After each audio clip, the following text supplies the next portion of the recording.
हमारे देश में एक बड़ी अद्भुत परंपरा रही है कि दो अवसरों पर 6-6 महीने का जो ये अवसर आता है, चैत्र प्रतिपदा से आप लोग नवरात्र मनाते हैं और फिर ये शारदीय नवरात्र आते हैं। श्राद्धों के बाद जो प्रतिपदा आती है तो उसी के साथ में आप फिर यह नवरात्र इस समय की साधना चलती है। और कमाल यह है कि सभी भाव भावना से करते हैं। सभी लोग कोशिश करते हैं कि सात्विक भोजन लिया जाए, सात्विक जीवन अपनाया जाए। इन दिनों जो है श्रृंगार पर ज़्यादा ध्यान न दिया जाए। शक्ति जागरण के लिए लोग जो है पाठ पूजा करते हैं। इसी समय में जो है माता का जगराता भी लोग करते हैं। क्षेत्री बीजते हैं, जिसमें सीधा मतलब होता है कि अन्नपूर्णा देवी की कृपा हमारे ऊपर हो जाए। जब आप दुर्गा सप्तशती पढ़ते हैं तो वहाँ पर देवी सूक्त को आप पढ़िए, जहाँ शक्ति साधना के लिए बहुत सुंदर संदेश है और वो संदेश बहुत ही अद्भुत है। वो संदेश में जब आप लोग पढ़ते हैं, या देवी सर्वभूतेषु बुद्धि रूपेण संस्थिता, जो देवी माँ बुद्धि शक्ति बनकर प्राणी मात्र के अंदर विराजमान है। या देवी सर्वभूतेषु बुद्धि रूपेण संस्थिता नमस्तस्यै नमस्तस्यै नमस्तस्यै नमो नमः। उसी शक्ति को, उसी जगदम्बा को हम बारंबार प्रणाम प्रणाम प्रणाम करते हैं। तो आप लोग देखते हैं कि दो चीजें बड़ी अद्भुत हैं। एक होता है जिसे हम बोलते हैं प्रतिभा और एक होता है कौशल। मतलब एक है टैलेंट और एक है स्किल। बहुत लोगों को अंतर समझ में नहीं आता कि ये है क्या चीज।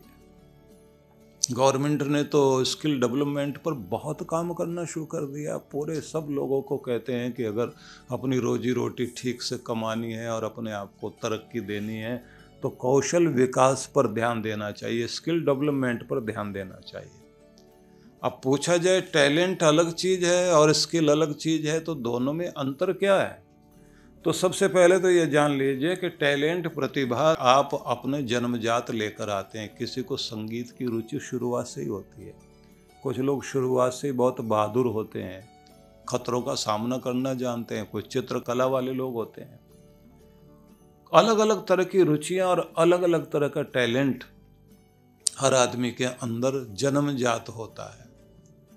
तो वो जो जन्मजात चीज है उसमें आपको ज़्यादा मेहनत नहीं करनी पड़ती। थोड़ी सी कोशिश करिए, वो चीज़ आपकी निखरती चली जाएगी और उसमें आप बहुत अच्छे हो सकते हैं। लेकिन एक चीज़ और है जिसको आपको सिखाने से आपके अंदर वो प्रतिभा जागृत होती है, जिसके कारण आप जो है एक खास तरह के व्यक्ति बन जाते हैं।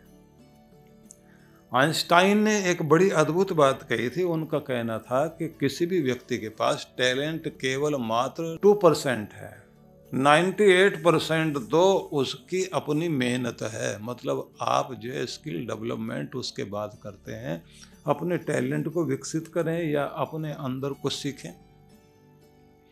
तो हर आदमी के अंदर देवी माता ने या उस जगदम्बा ने या परमात्मा ने सबके अंदर एक शक्ति दी हुई है।